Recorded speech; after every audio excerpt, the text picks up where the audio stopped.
So a few years back, not long after I had started my new school, I had a school year that was just bad. I'd wake up every day and I'd feel drained. In class, I'd zone out and I was always behind on homework. And it felt like I was behind in every subject, just a couple of steps behind. But it was enough for my grades to deteriorate and I just really didn't enjoy school. I remember thinking, maybe I'm just not built for this. And that whole year just felt like a complete waste because I sat my end of year exams, I got pretty mid grades, and I just thought to myself, like, what was genuinely the point of a whole year? A year had passed, but I had nothing to show for it. But the thing is, that year was also the year where I learned how to bounce back, because that comeback took me from hating school to this, where I was able to conclude my year 11 by getting these GCSE results. And this video will roadmap exactly what I followed, because even though your exams might be over now, this feeling of regret and feeling like you wasted a year and kind of wanting for it to be different next year because you know that you could be doing so much more is something that I went through, and this video is going to be the key if you're feeling lost. Step 1 is to build your comeback system. I call this the comeback project, and it low-key saved my academic life. One night when everything just felt like it was falling apart, I opened Notion and I created a page called Comeback Season.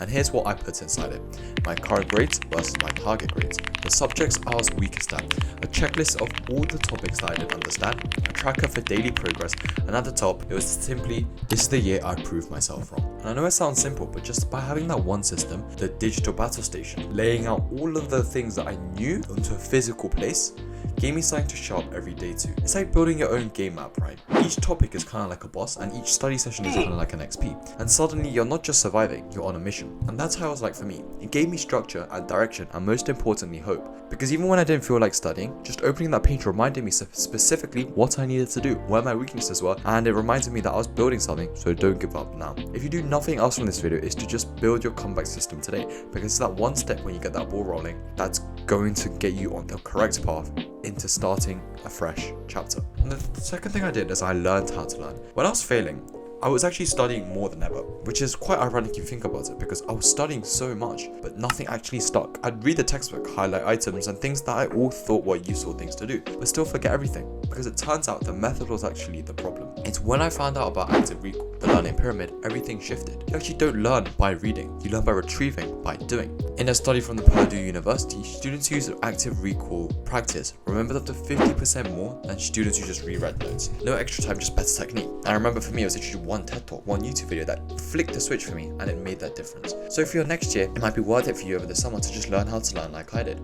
Athletes, when they hit those amazing shots, that amazing goal in the match, that isn't a product of that match in itself. That goal, that magic moment, isn't a product of what's happening in the match. They've planned it, they've visualized it, all their practice and things that they did beforehand is the reason that the goal has manifested in the way it has on the match, right? So it was the exact same for me. I learned how to make flashcards correctly, and I made them for each of the topics that I was weak at. I started doing past papers until I felt ready, taught concepts out loud, and summarized every topic in 5 bullet points. And that's when I suddenly stopped dreading revision as well, because suddenly I could actually remember stuff. Just as how in the gym, the real motivation comes when you see that little bit of progress, when I could actually see myself remembering more material and seeing small wins from my revision, I started believing, and I saw so much progress. And right now, if you're watching and you're like, I want to bounce back, but I don't know how to build a system like that, and it seems all too complicated, that's why I made the Student Accelerator.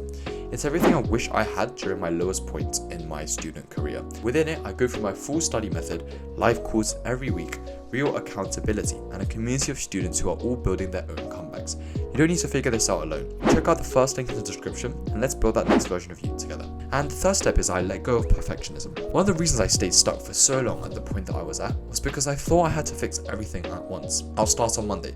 I'll get it all together this week. No mistakes allowed. But the thing is, this never works. You have to start setting goals that are so small that they're unmissable. Just one round of studying. If you have to do Pomodoro, do Pomodoro. Just one past paper question. Just one concept reviewed. Because those little wins snap like dominoes. It's like building a gym habit. You don't start with the 2-hour workouts. You start with just putting your shoes on.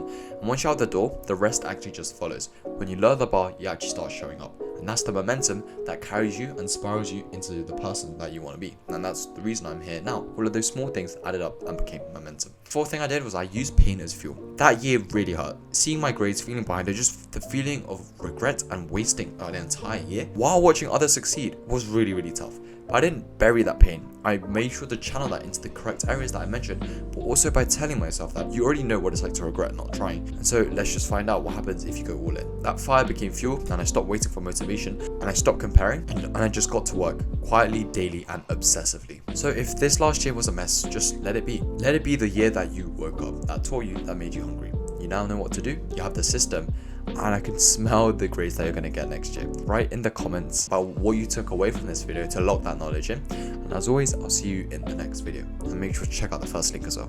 Bye bye.